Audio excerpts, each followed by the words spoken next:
Friends, फिर से स्वागत है आपका करंट अफेयर्स की न्यू वीडियो में। आज हम बात करेंगे फिर से टॉप ट्रेंडिंग करंट अफेयर्स, जो कि आप सभी के लिए बहुत ज़्यादा इंपॉर्टेंट होने वाले हैं, चाहे आप किसी भी कॉम्पिटिटिव एग्जाम की प्रिपरेशन कर रहे हैं। तो फर्स्ट क्वेश्चन हमारा यहाँ पे होगा, अगर आप इसमें से ज़रूर देखिएगा कि आप इसमें से कितने क्वेश्चन का आंसर दे पाते हैं, इससे आपकी प्रिपरेशन कितने पे चल रही है, इससे आपको पता लग जाएगा। साथ के साथ अगर आपको कोई क्वेश्चन नहीं आता है तो उसका सोल्यूशन के साथ आंसर भी बताया जाएगा, क्यों, कब, कैसे, पूरा डिटेल में आपके नोट्स भी प्रिपेयर हो सकते हैं। हाल के लोकसभा चुनाव 2024 में भारत ने कौन सा विश्व रिकॉर्ड बनाया है?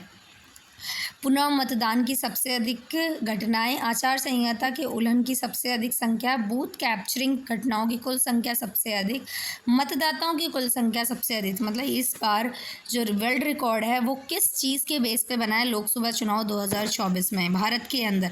तो इसका आंसर आपको देना है कि इन चारों ऑप्शन में से कौन सा ऑप्शन सही होगा। अगर नहीं पता तो सोल्यूशन के साथ डिटेल में बात करते हैं। भारत में लोकसभा चुनाव में 64.2 करोड़ मतदाताओं के साथ विश्व रिकॉर्ड बना है, क्योंकि इस बार भारत में सबसे ज़्यादा लोगों ने वोटिंग दी है। रिकॉर्ड 31.2 करोड़ महिला मतदाताओं ने हिस्सा लिया है। इस बार कितनी महिलाओं ने हिस्सा लिया था वोटिंग के लिए? 31 करोड़ 20 लाख। इस साल यहाँ मुख्य चुनाव आयुक्त राजीव कुमार ने 3 जून 2024 को मीडिया को ये जानकारी दी थी।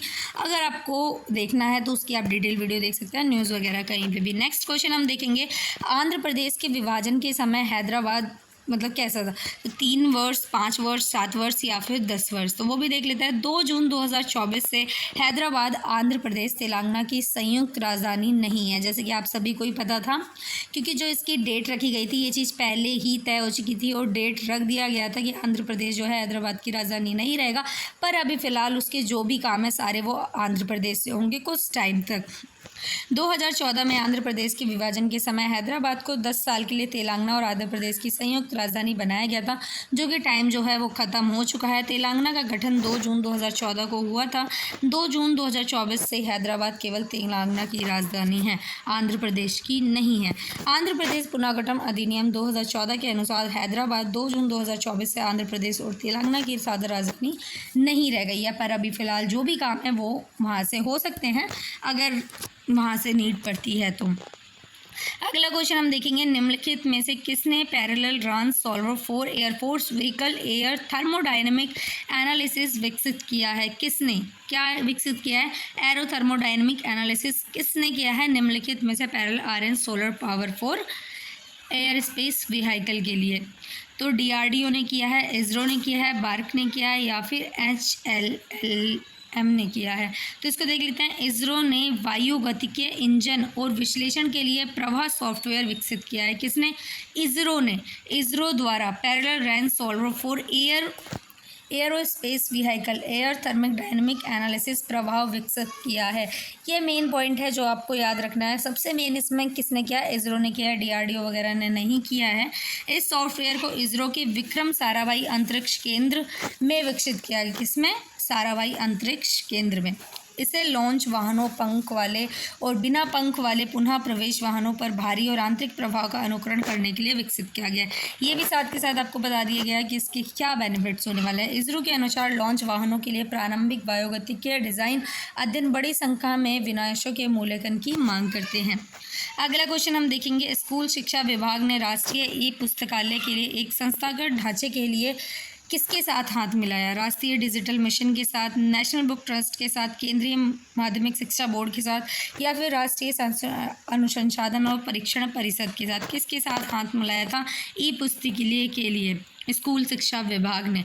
तो उसको देख लेते हैं। स्कूल शिक्षा विभाग ने राष्ट्रीय ई पुस्तकालय के लिए संस्थागत ढांचे के नेशनल बुक ट्रस्ट के साथ हाथ मिलाया था। किसके साथ? नेशनल बुक ट्रस्ट के साथ उन्होंने हाथ मिलाया था। किसने? स्कूल शिक्षा विभाग ने। किसके लिए? ई पुस्तकालय के लिए। तो आपके लिए एक इम्पॉर्टेंट पॉइंट हो सकता है करंट अफेयर्स की नीड से। देखिए, पुस्तकों को NP 2020 के अनुसार 4 आयु समूहों में वर्गीकृत किया जाएगा। 3, 8, 8, 11, 11, 14 और 14, 18 वर्ष की आयु के लिए पाठकों के लिए। आगे हम देखेंगे, नासा और यूरोपीय अंतरिक्ष एजेंसी के लिए एक मानकीकृत समय प्रणाली विकसित है। शुक्र, शनि, बृहस्पति या फिर चंद्रमा? इसका भी देख लेते हैं।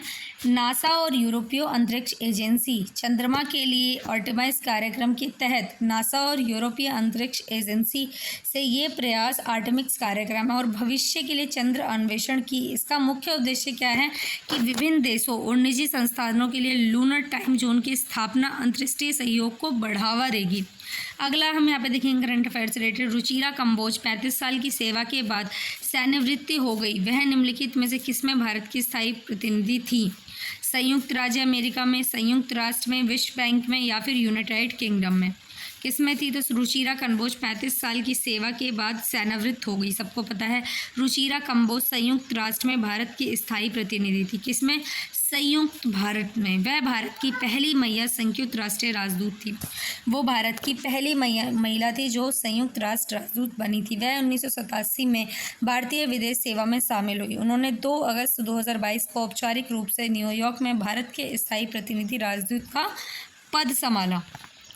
अगला क्वेश्चन हम देखेंगे। हाल ही में निम्नलिखित में से किस बैंक का बाजार पूंजीकरण हुआ है? तो भारतीय state bank, Punjab national bank, union bank of India या फिर HDFC बैंक? तो इसका हम आंसर देखेंगे SBI। किसका? SBI का बाजार पूंजीकरण 8 लाख करोड़ रुपए के आसपास का हुआ है। SBI के शेयरों में 9% की वृद्धि हुई है। पिछले 6 महीनों में SBI के शेयरों में 50% से अधिक वृद्धि हुई है। वित्त मंत्री निर्मला सीतारमण ने कहा कि बैंकों में 2014 से ये बढ़त चालू हुई है। अगला क्वेश्चन हम देखेंगे। अप्रैल टेस्ट में भारत के कोर सेक्टर की ग्रोथ बढ़ी, कितनी बढ़ी? अप्रैल में 6.2% बढ़ी, 5.2% बढ़ी, 7.2% बढ़ी या फिर 8.2% बढ़ी? तो इसमें भी देख लेते हैं हम। अप्रैल में भारत की कोर सेक्टर वृद्धि पर 6.2% की वृद्धि हुई। कितने परसेंट की वृद्धि हुई? 6.2 की। किसमें? कोर सेक्टर में। मार्च में भारत के 8 कोर सेक्टर के सूचांक में 6.6 की वृद्धि हुई। अप्रैल 2023 में ये 4.6 हो गया और इस बार अप्रैल 2024 में ये बढ़ के कितना हो गया? 6.2% हो गया। अप्रैल में बिजली, प्राकृतिक गैस, कोयला, इस्पात, रिफाइनरी की वजह से आगे बढ़ा। अप्रैल में कोयला क्षेत्र के उत्पादन में सालाना आधार पर 7.5 की बढ़ोतरी हुई। अप्रैल में कच्चे तेल में के क्षेत्र में 1.6% की वृद्धि दर्ज की गई है। मार्च 2024 में कच्चे तेल का उत्पादन 2% दर्ज किया गया। कितनी बढ़ोतरी हुई है? 6.2। अमेरिका के नेतृत्व वाली इंडो पैसिफिक इकोनॉमिक फ्रेमवर्क मंत्रियों की बैठक कहाँ पे हुई? दुबई में हुई, सिंगापुर में हुई, न्यू दिल्ली में हुई या फिर लंदन में हुई? तो ज़्यादातर लोगों को पता है कि ये कहाँ पे हुई। कमेंट बॉक्स में ज़रूर से बताना। अमेरिका और इंडो पैसिफिक भागीदारों ने सिंगापुर में स्वच्छ ऊर्जा पर बातचीत की। अमेरिका के नेतृत्व में इंडो पैसिफिक आर्थिक ढांचे की मंत्रिस्तरीय बैठक सिंगापुर में की गई। नवंबर में सैन फ्रांसिस्को ने IPF स्वच्छ अर्थव्यवस्था चालू की। यही रहने वाला है। अगला क्वेश्चन हम देखेंगे। कौन सा ऐसा देश है जिसने जीवित कैंसर के रोगी में सूअर का लीवर ट्रांसप्लांट किया? कौन सा देश है? ऐसा काम कौन कर सकता है?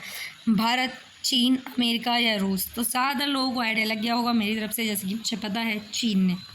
देख लेते हैं फिर भी आंसर में। चीन में पहली बार जीवित कैंसर में रोगी में सूअर का लीवर ट्रांसप्लांट किया गया। दुनिया में पहली बार गंभीर लीवर कैंसर से पीड़ित व्यक्ति के साथ ऐसा हुआ। चीन में 71 वर्षीय व्यक्ति सूअर का अंग प्राप्त करने वाला पहला व्यक्ति बना। चीनी डॉक्टरों ने कहा कि उन्होंने जीन संपादित सूअर का लीवर एक जीवित व्यक्ति में प्रतिवर्तित किया।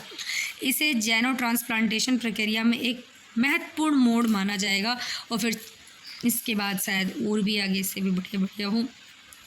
तो यही थी हमारी आज की करंट अफेयर्स की वीडियो। आई होप आपको वीडियो पसंद आई होगी। आप कमेंट बॉक्स में ज़रूर से बताना आपको कितने क्वेश्चंस का आंसर आता था और कितनों का नहीं आता था। आई होप इससे आपकी प्रिपरेशन में थोड़ा सा इंक्रीजमेंट हुआ होगा। सो प्लीज़ ये वीडियो को ज़्यादा से ज़्यादा लोगों को शेयर कर देना ताकि ज़्यादा से ज़्यादा लोगों के पास इसका नोटिफिकेशन जा सके। और अगर आपको कोई भी डाउट है किसी भी क्वेश्चन को लेकर तो आप कमेंट बॉक्स में पूछ सकते हैं। विद इन 10 to 12 आवर्स आपको उसका रिप्लाई दे दिया जाएगा। Thank you.